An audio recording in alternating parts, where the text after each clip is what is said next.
Today's episode has been brought to you by OfferingTree.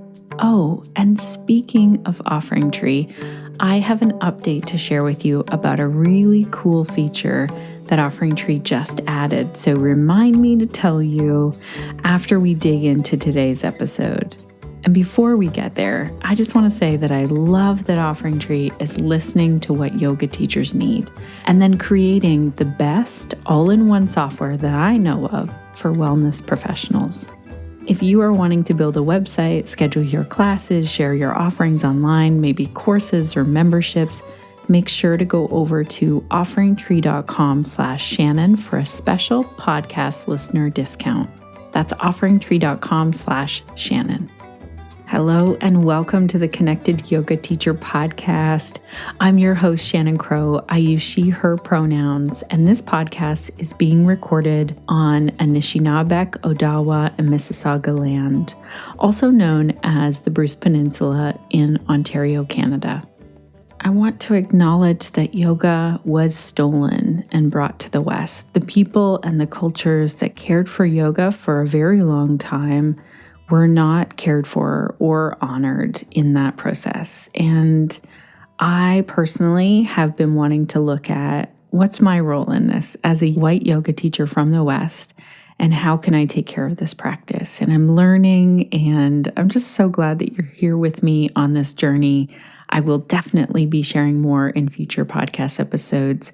I got to think a lot more about this at Yoga Teacher Conf, which happened in April. And this is the first time I'm actually sitting here and recording since that. Shout out to everyone who I met there in person, everyone who signed up virtually. And wow, what an event. I'll see if I can share a little update at the end of today's episode.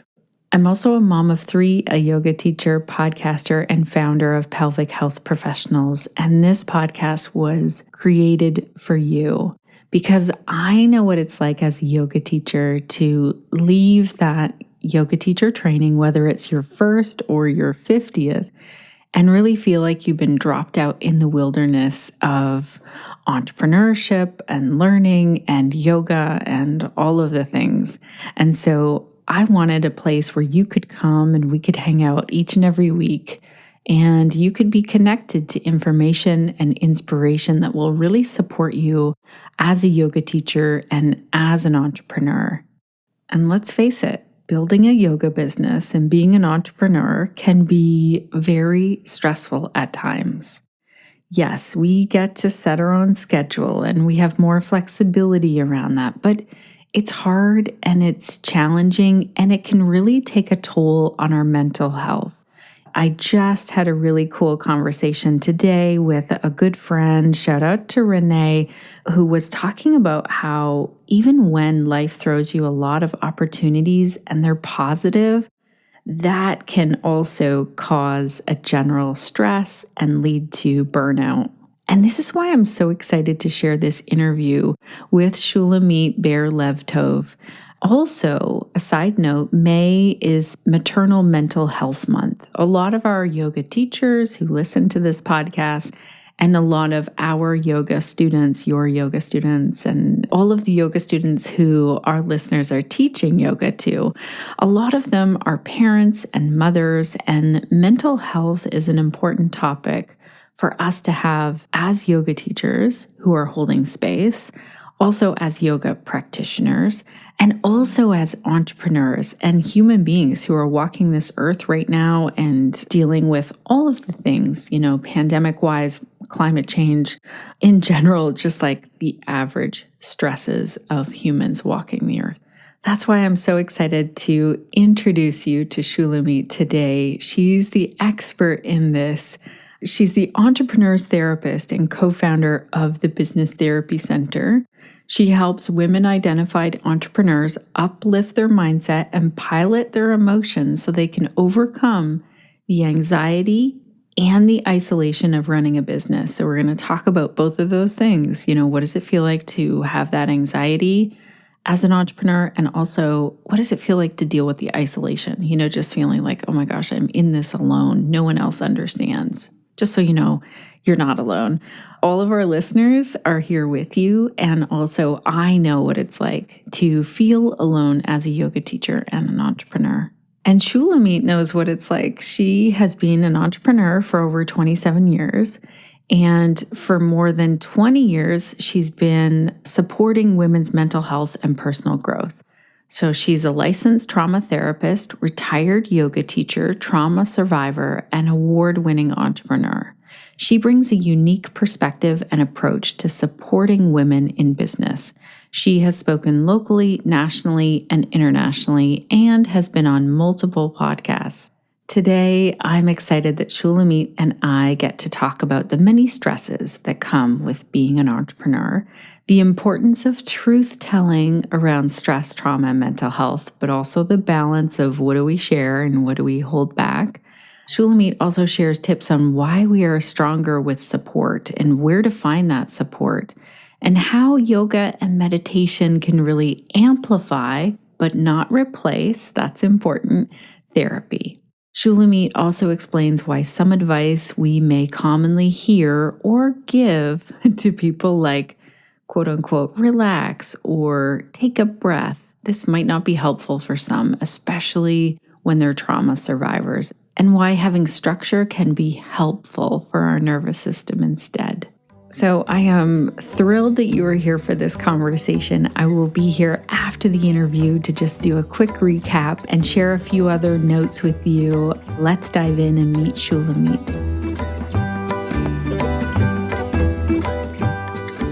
Welcome to the Connected Yoga Teacher Podcast, Shulamit. It is so great to have you here today. I've been so looking forward to this. We booked this a while ago, and every week I'm like, is it this week? Is it this week? So I'm excited the week is finally here. Me as well. I'm excited that we get to talk about mental health, especially for us entrepreneurs. And as you know, our listeners are mainly yoga teachers. But before we do that, can you tell our listeners what is the work that you do and who do you do it for? Thank you. I'm the entrepreneur's therapist. And so I work with women identifying entrepreneurs, solopreneurs, micropreneurs, self-employed, who want to uplift their mindset and pilot their emotions so that they can overcome the anxiety and the isolation of running a business. And we will talk, I'm sure, about the anxiety and isolation of running a business, because those are just such primary experiences of being in business for yourself, being self-employed, right? They're just a real feature because it's an emotional roller coaster. Okay, I'm glad you brought this up because I feel like, let's say someone works a 9 to 5 in a corporate position, they might dream of being an entrepreneur and think, oh, it's going to be so great if I can make my own schedule and do the work I love, which is true. But you're bringing up the anxiety and isolation. So which one do you want to talk about first? Like how that feels or what we can do to understand this a little bit more and even to deal with those feelings? Yeah. Well, first of all, why I say that when I talk about who I work with and what I do is to name the truth of our experience. I think truth telling is really important, especially around mental health because of the stigma that's associated. And I think it's important also because part of the isolation we experience as entrepreneurs is as a result of what you could call impression management, where if you're self-employed or working for yourself, offering services to others or even products, if we are concerned that if we appear wobbly, that others will doubt our competence as an entrepreneur and our capacity to serve them in the way that they would need.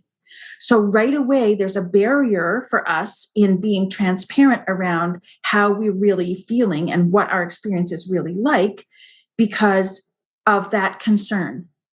And that's like isolation has many aspects, but that's the first and most powerful aspect that I hear from clients and colleagues around being transparent. And so naming right away the isolation and the anxiety is so important because the validation that comes from knowing that it's not you, it's the thing, it's the situation, is very powerful. Often I say 50% of my job is letting my clients know there's nothing wrong with them. And like 75% of the time, people, their first appointment is just a verbal like vomit, right? They're just like, blah, because I haven't had an opportunity and they apologize and they say, oh, I'm so sorry for just dumping all over you. And I say, it's okay. That's what this is for. And then I explain to them what are the conditions, or reflect rather, what are the conditions that they're experiencing and how that has the result of what they're feeling. And they go, what, you mean I'm not nuts? And I'm like, no, this is normal. This is what you would expect given what you're going through. And they go, oh, I'm not crazy. Oh my God. Right. And that alone is 50%. We know in yoga about the second arrow, right?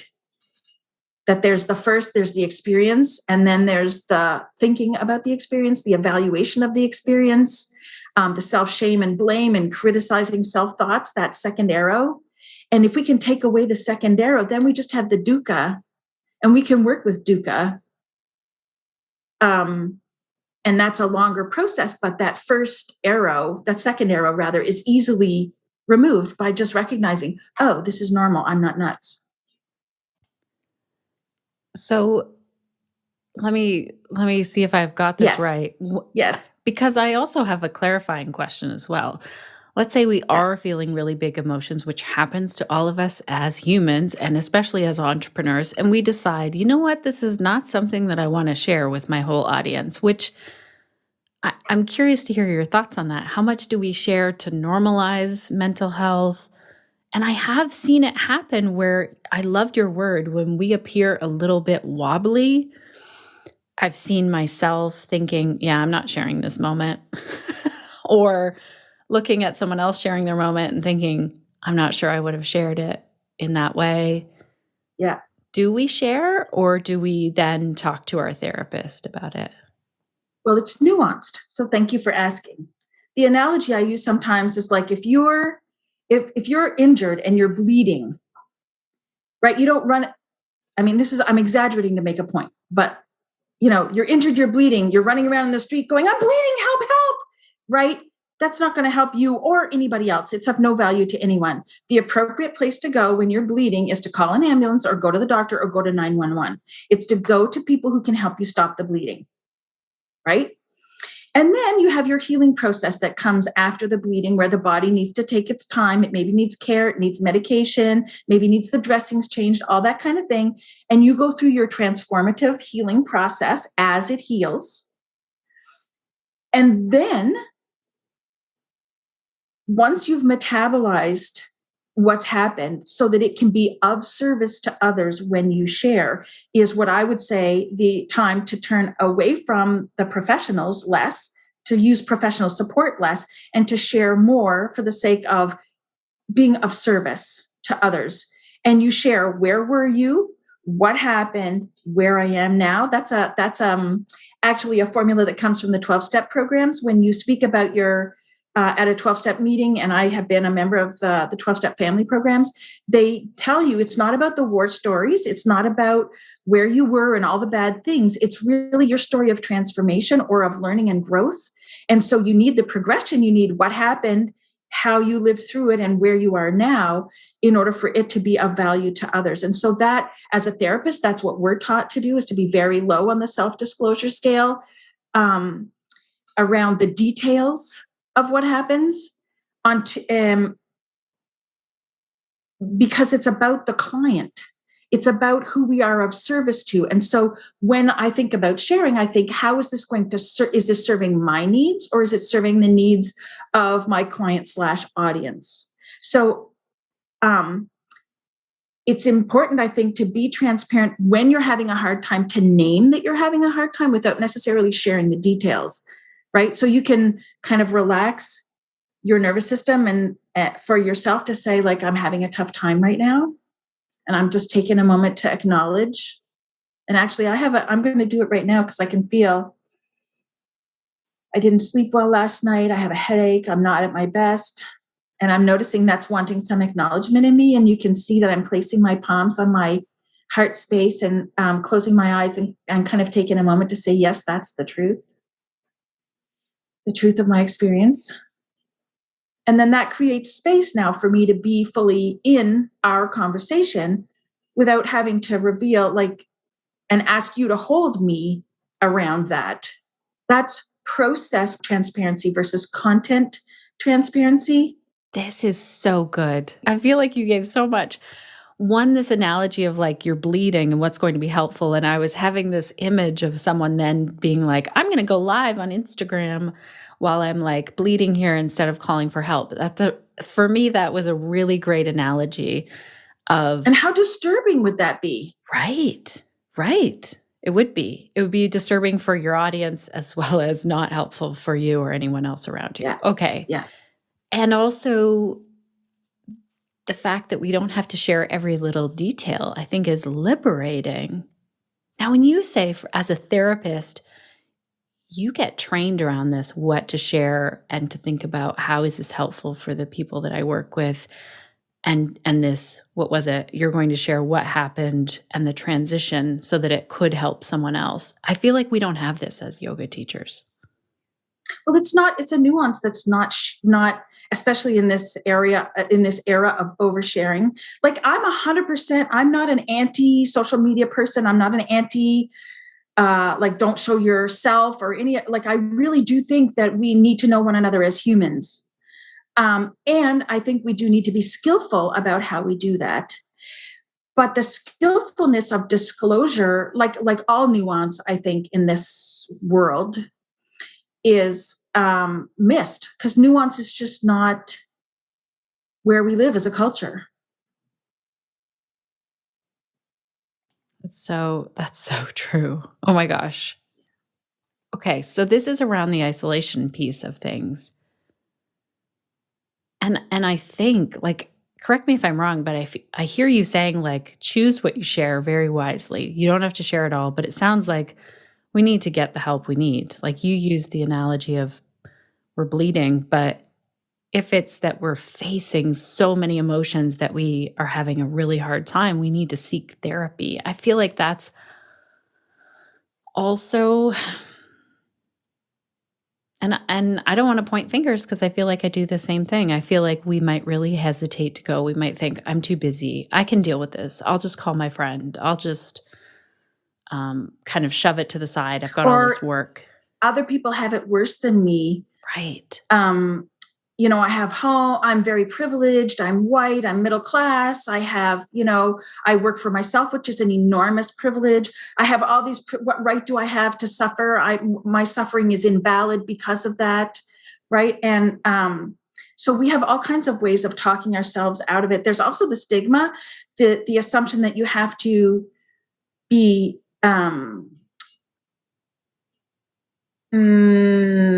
like the belief that you're weak, or that you have to have something wrong, like diagnosably wrong, like you have to actually, that going for therapy means you are actually mentally ill and you have you're going to end up with an actual diagnosis, which of course, how frightening is that? If that's what that means, then of course you're not going to go, right? There are so many barriers to access for everybody, but especially in my experience, those of us who are entrepreneurial, because we are do-it-yourselfers,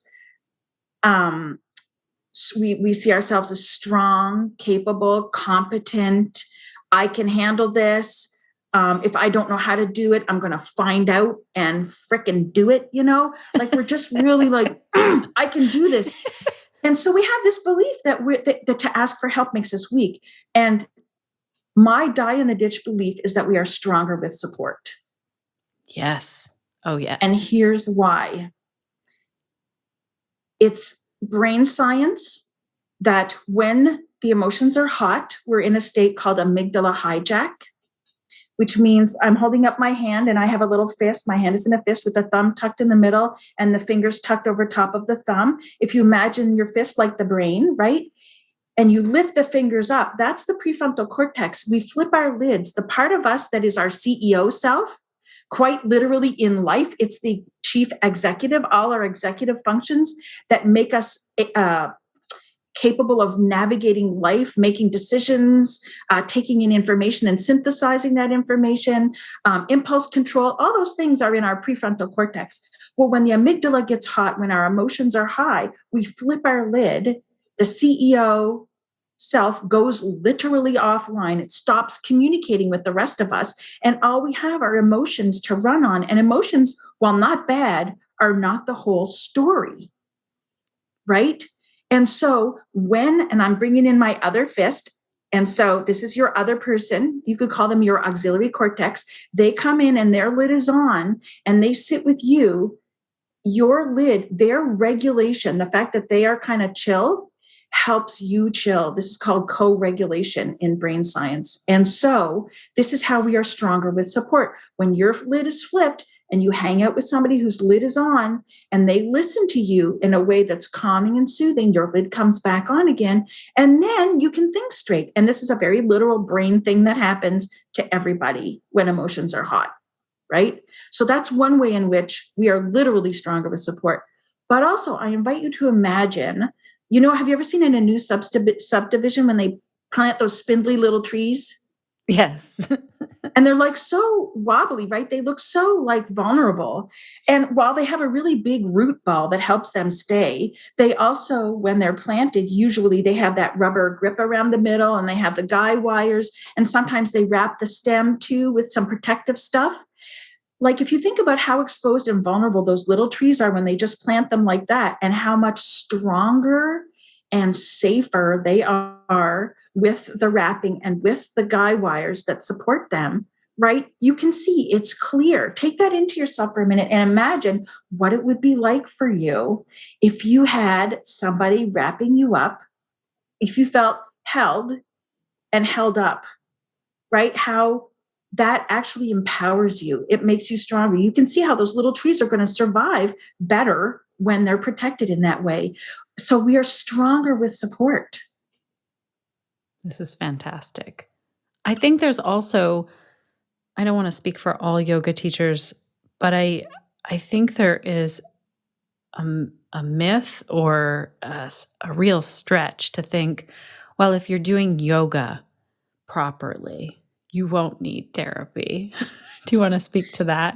Yes. Well, I think it was Joseph Goldstein who has a great article about that, and I'll Google it and send it to you, that meditation is not sufficient, that you need both. And so I, as a retired yoga teacher myself and a longtime practitioner, I've practiced yoga since I was 8.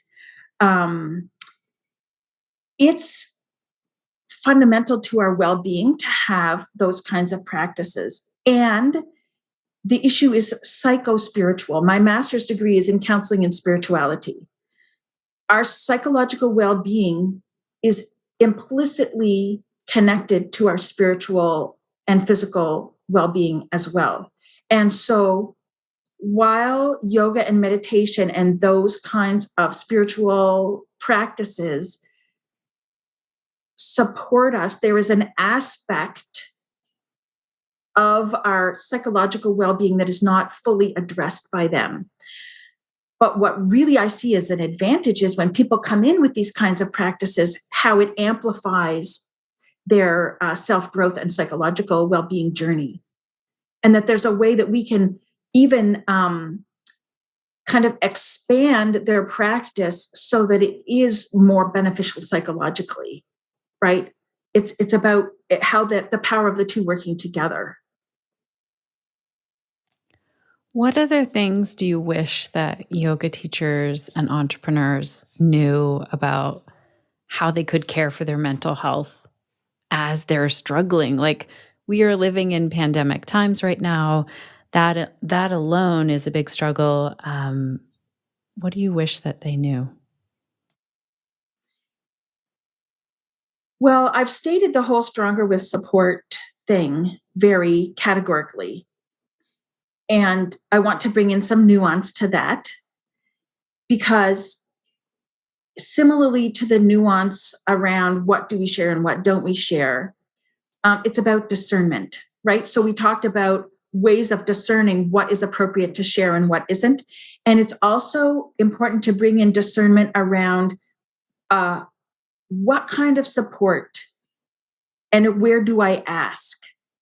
Because we know in our lives when we ask for help in terms of addressing isolation, right? My answer to how do we address isolation is we're stronger with support. But there's a nuance because we know what kind of responses we get from people when we share with them, right? And so we need to use this information to help us discern who is going to provide the response that I need in this moment, who is most appropriate for that, right? And so while I'm a therapist and have also my own therapist, so I'm in therapy myself and have been for a long time because I just believe it's a good practice for mental hygiene, and especially since I'm holding other people, like I have to practice what I preach and it's tough work. So I need a place to metabolize all the stuff that comes up for me when I'm with people because I'm human and I'm affected by that, right? So that's one aspect. Therapy is important. But if you have a biz bestie who gets you and who listens and responds in a way that's supportive, they're just as important. Friends and family are important. Having a coach or a mentor, business-wise or life-wise, is also important. And it's a question of knowing who can do what for you. If you have a pastor or a spiritual director, a rabbi, this is also an important source of support as well. But like as entrepreneurs, we know, like I'll say, my beloved husband, who's so supportive. When I share with him an entrepreneurial victory, he'll be like metaphorically kind of pat me on the head. Oh, honey, that's nice. And I'm like, no, but you don't even get it, right? But I call up my best girlfriend and I'm like, I had this great thing. And she's like, I know, right? Isn't that like, it's about being met. A person who gets it, that kind of being met in that way is a kind of support that in some way is powerfully important, more so than my beloved, who, I'm not going to lie, if your beloved is actively undermining you or criticizing or whatever, that's going to be awful for you. It's going to make things really hard. So it's good that my beloved supports me. And at the same time, there's something missing in his response to my celebration because he just doesn't get it, right? So it's really the antidote to isolation is to find a wide variety of different kinds of support and to use your discernment around what support is best for when. And I want to add in one more nuance to this, which is that when you're dysregulated, when you're in an amygdala hijack, you can't use your discernment is probably not going to be available to you. So the name of the game, as far as I'm concerned, in this regard, is having your network in place. Because then when the shit hits the fan, you don't have to think about it. You just pick up the phone or go to the appointment because the appointment is already on the books, right? So you lay the groundwork, you set up your network, you nurture it as it goes because just with interaction, right? Regular habit and structure, so that your organism knows that that's there for you. That's kind of like, oh, I know that I'm held. I know that I have support, right? You can kind of rest into that. And then when the shit hits the fan, you know where to go. You don't have to problem solve not only the problem that's facing you, but how do you get support for it? The support is there already. This is so wise. And I'm thinking when you were saying, like, when you share your wins with your beloved, and I think the same thing happens when we have struggles as entrepreneurs. Unless someone has struggled to like set up an integration with ActiveCampaign and a freebie on your like website, you could be talking to someone who isn't an entrepreneur and they will just be like, oh, that sounds awful. But if you're talking with someone who gets it, really helps. Or they say super dumb stuff like, well, why don't you get a job? or right? Isn't that ridiculous? Right. Or they'll say, well, if your to-do list is too long, just knock some stuff off. And you're like, excuse me while I throttle you. That was not helpful. Right. Because there is truth to the fact that we can, we can overdo. I certainly am prone to overdoing. I've seen clients being prone to overdoing. But when you're in distress, to have somebody offer a solution that just doesn't fit for what's going on right then, just amplifies your distress, right? Yes. So true. I'm popping in here, Connected Yoga Teachers, because I want to share a bit of news with you about a really cool OfferingTree update. So if you haven't heard of OfferingTree yet, this is a company that is listening to what yoga teachers need and then putting that into their all-in-one software. This week I got an email from OfferingTree because I personally use and love their software. I use it for some of my online offerings. And in that email, there were a few updates, and I wanted to tell you about one specific one because I think it's really important.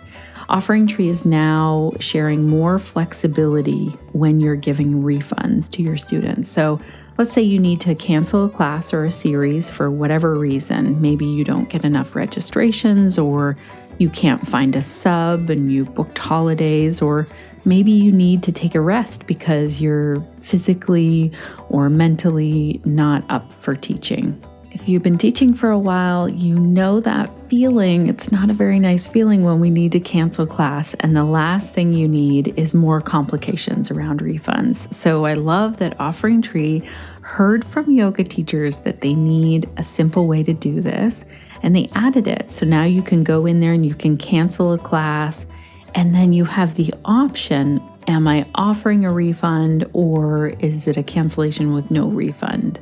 And the same goes for individual students. Let's say you have a student who sends you a quick text to cancel their private session with you. You look over your cancellation policy and then you get to decide, because each situation is unique. So does this yoga student get a refund? And I love that OfferingTree is giving yoga teachers all of the options so that they can take care of their business, their students in this very quick and professional way. The other thing I really appreciate is that OfferingTree sends out a link with a quick video so that you can see the steps for canceling. I'm a visual and audio learner. You might be the same because you're here listening to a podcast. And I love that they take the time to really show a video, show this new feature, and talk about how and why you might use it. We'll link to the discount code that we have for our listeners, and also this video of the new feature over at theconnectedyogateacher.com/272. And if you decide to try OfferingTree out, make sure you get in for their free trial. And also, we have a special podcast listener discount rate over at OfferingTree.com/Shannon. Now let's dive back into our interview with Shulamit. Okay, so that, I feel like that's all around the isolation. What about when we hit those moments of anxiety, and how do we know when we're hitting one of those moments? Well, how do you know? What does your body, mind, and spirit tell you that then you can say, oh, yes, I know I'm anxious?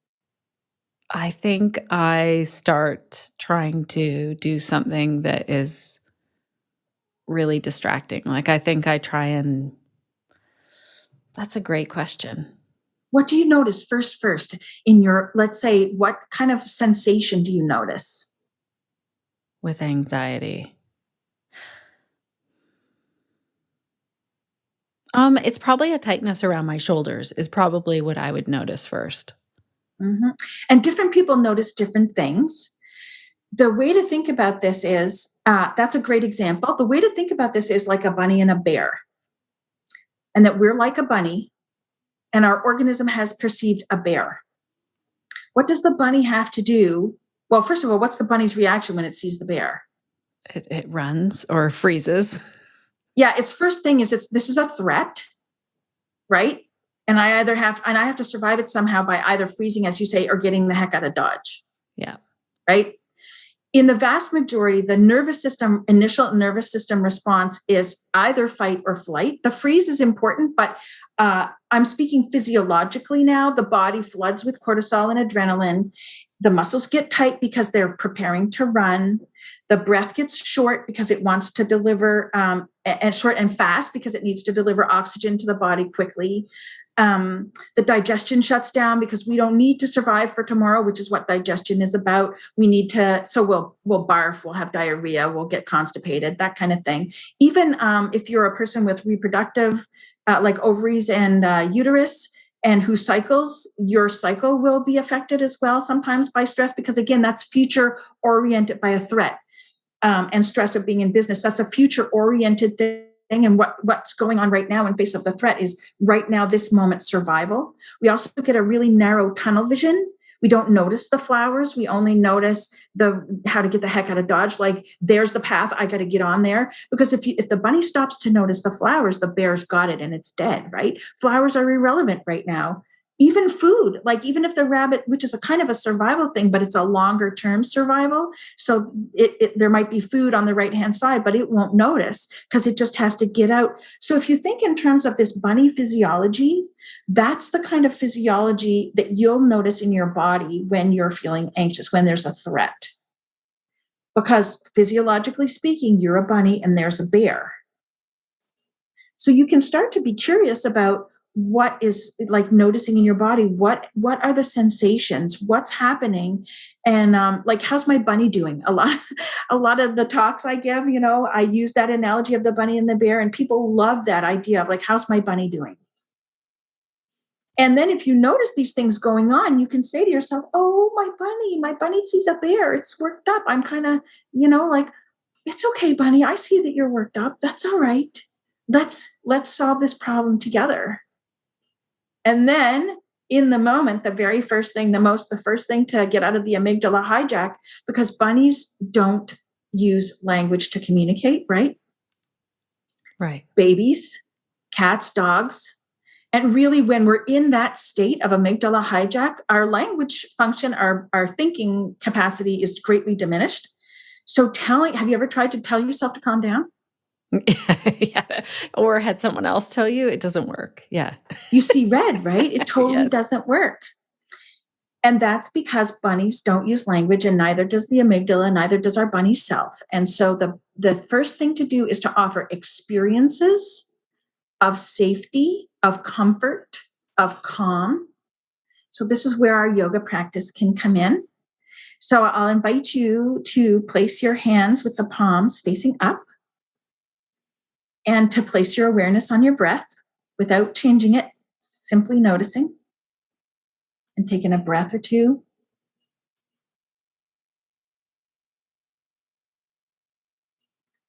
And then the next time you exhale, I invite you to curl your fingers in toward your palms like you're making a fist. And then as you inhale, opening them up again. And just coordinating this, not changing the breath in any way, but coordinating, opening your hand as you inhale, closing your hands as you exhale. Maybe doing this for 2 or 3 more times.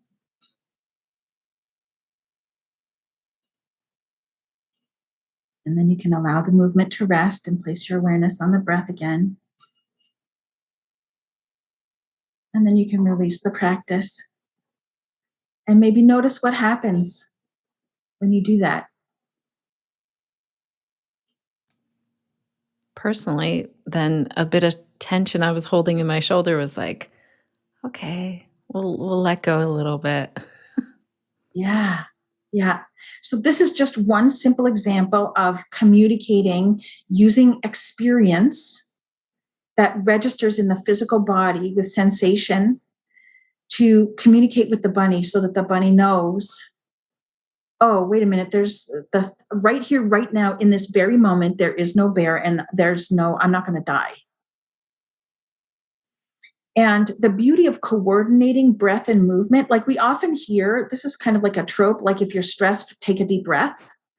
Well, there are 2 things that I want to say about that. This might be well known to your audience or not, but I think it's important to notice that if you're a trauma survivor, deepening the breath and inviting the parasympathetic, the PNS response, the relaxation response in the body, if you're a trauma survivor, being hypervigilant, being anxious is how you stay safe because you're alert to danger.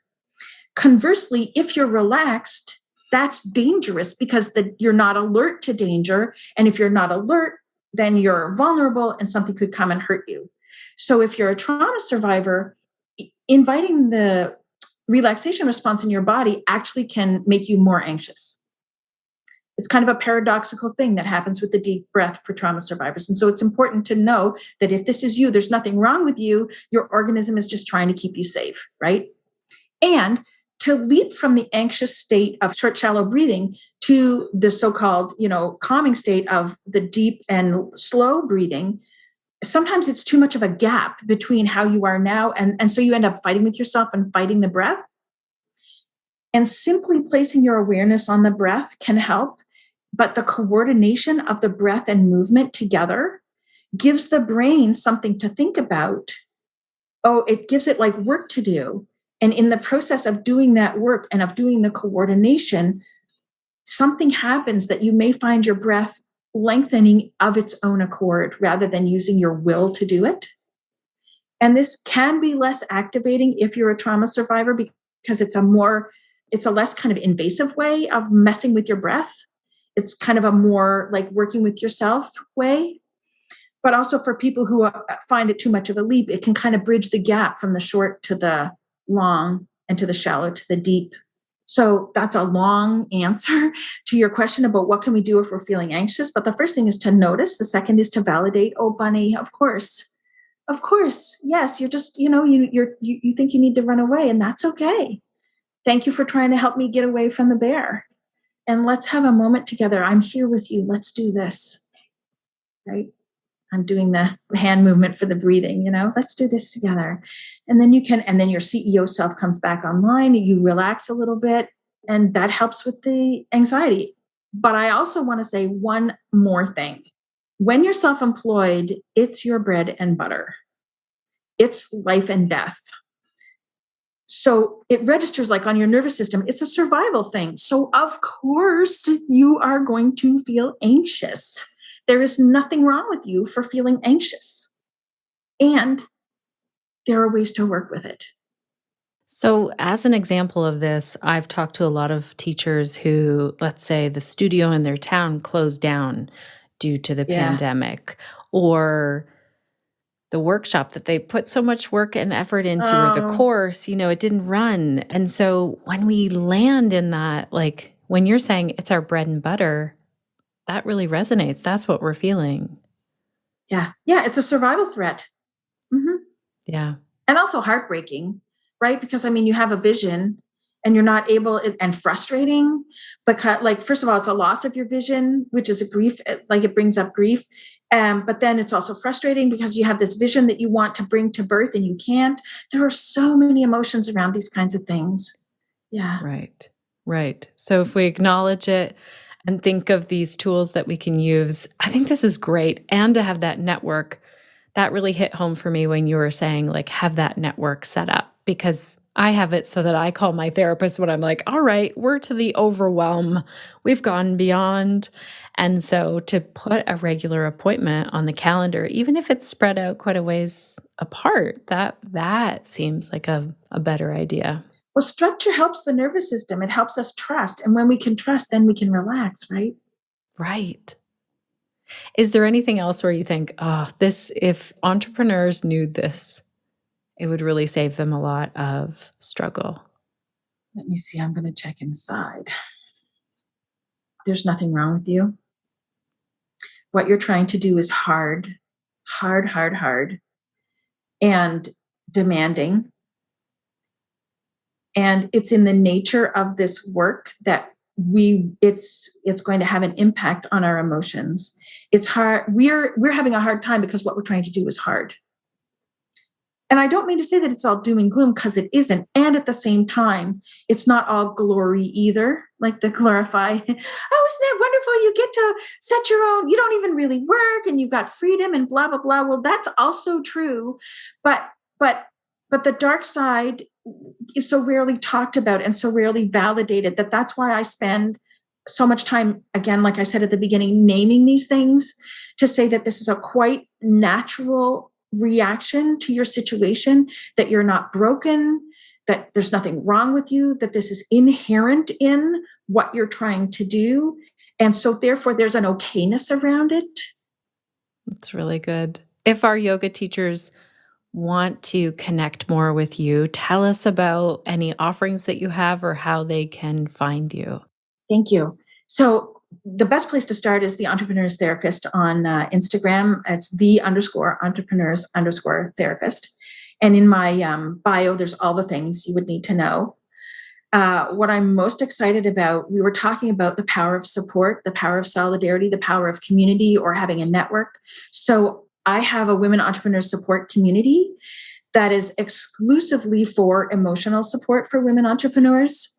So here's the thing, there's all kinds of classes, there's all kinds of coaching, there's all kinds of networking, but there's nowhere where we have safe place, confidential, supportive community where we can reveal what we're struggling with, again, without this worry of having to manage impression, right? So I have the Women Entrepreneurs Support Community that is just for that, where we as women entrepreneurs or women identifying entrepreneurs can come and share about our emotional roller coaster, the ups and the downs, with folks who get it. And so registration is opening in January, and you can get on the wait list by going to my website, but also it's in my bio, the link in bio on Instagram as well. That's amazing. I hope our connected yoga teachers for sure go and follow you on Instagram. I love what you share on there. And just thank you for all of this today. I feel like it's been soothing to my soul, and I'm sure our listeners will feel the same. And if they have questions, they can reach out to you. Thank you so much for your time and for the amazing work that you're doing. What a delight, Shannon. Thank you for the invitation.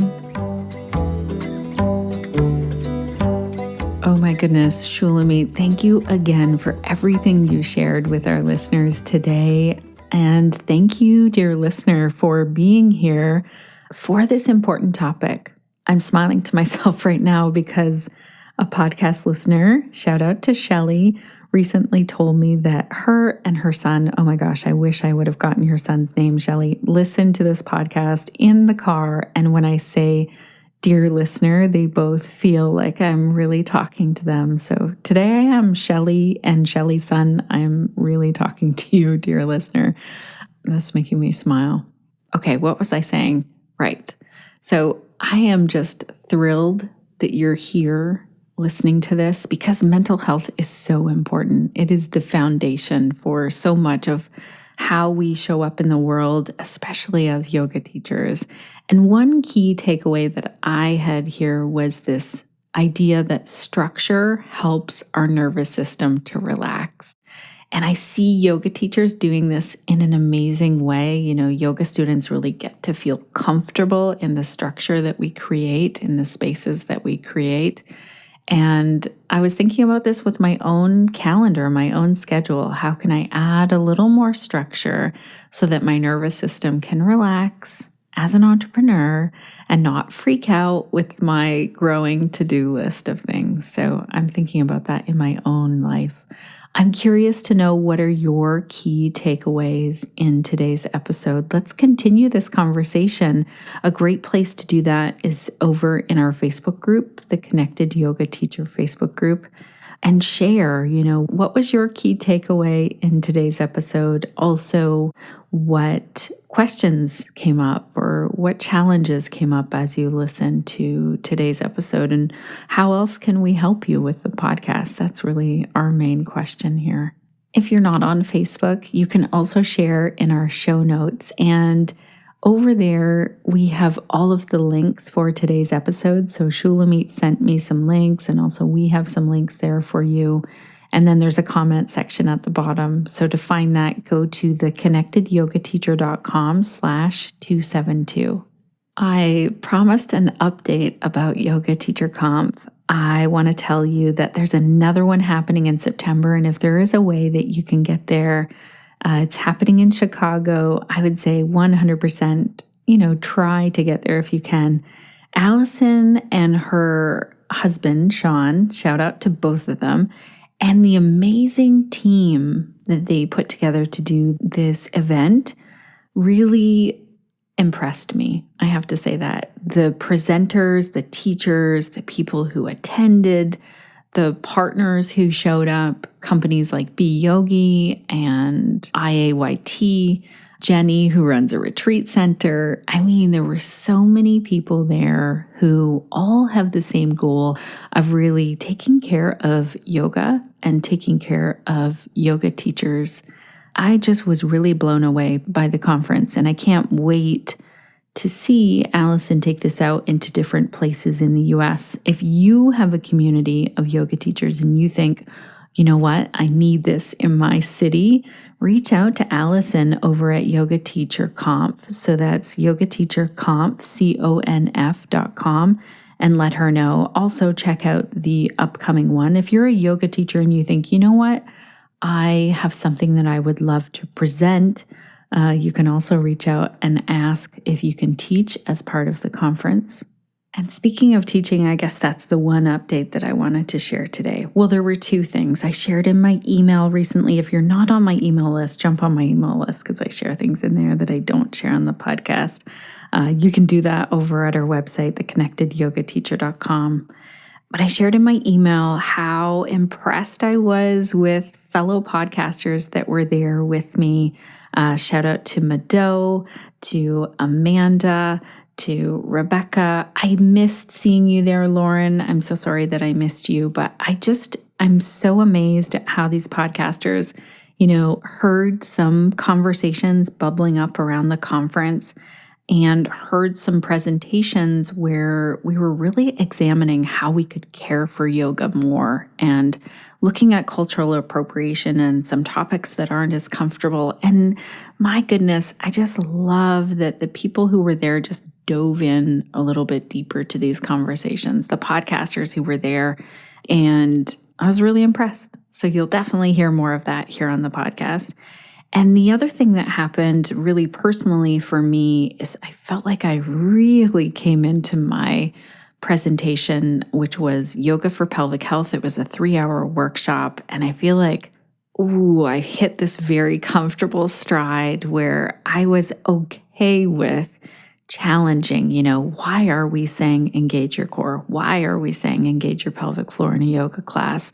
What exactly is the core? And how can yoga teachers teach about pelvic health without even necessarily cueing that in a yoga class? What are the real basics? So I want to give a shout out to Angela, who is in our pelvic health professionals group, because she inspired this. She asked this question of, what are the basics if our yoga students aren't dealing with pelvic health issues or they don't know that they are? What are the basics that you would teach around pelvic health? Her question changed my entire way that I shared that 3-hour workshop. And I will definitely be talking about it more. I want to be sharing it more inside of pelvic health professionals for sure. And I'm looking at how could I offer it online for listeners like you if you're thinking, I want to sign up for that as well. So stay tuned for that. But I want to tell you in that update, one of the key things is to really listen to the questions that people are asking you as a yoga teacher and let that be your fuel for what you're creating out there in the world. So maybe it's a blog post, maybe it's a video that you're doing, maybe it's a social media post, maybe it's an email that goes out to your students. I had to let that question sit with me, and it wasn't easy at first. And then I let my brain just, percolate on it. So I'm excited for all of you who really listen to the questions that your yoga students are asking you, or maybe you work with yoga teachers listening to their questions, and then I'm excited to see what comes out of that. Next week on the podcast, I am super excited that we get to hear from Jivana Heyman, who is a regular here on the podcast. Jivana and I had a really fun conversation about his book. Oh my gosh, if you haven't checked out his book, make sure to check it out. And a little insider tip here, because you're listening right until the end of today's episode, is that we're actually going to be giving 2 books away next week with that episode. So it's called Yoga Revolution. That's Jivana's book. And next week, we're going to be talking about how yoga is a revolution and getting Jivana's thoughts on this. I'm really excited that you get to listen into this chat and that you get to enter in the draw to win. A couple of our listeners will be winning Jivana's book. Also, I have an ask. If you have not left a review for the podcast, can you head over to iTunes and do that? I know there are a few steps. If you're like, what are the steps, Shannon? Let me know and I can try and put together a video to do that. I know that it's a little tricky to do it. The reason why I'm asking this week, not only because it helps us because other people find out about the podcast and we love to hear from you, but also, I started to wonder if our little plug-in or automatic thing that helps us to share the testimonials that we're getting or the reviews that we're getting through Apple, if it's actually working.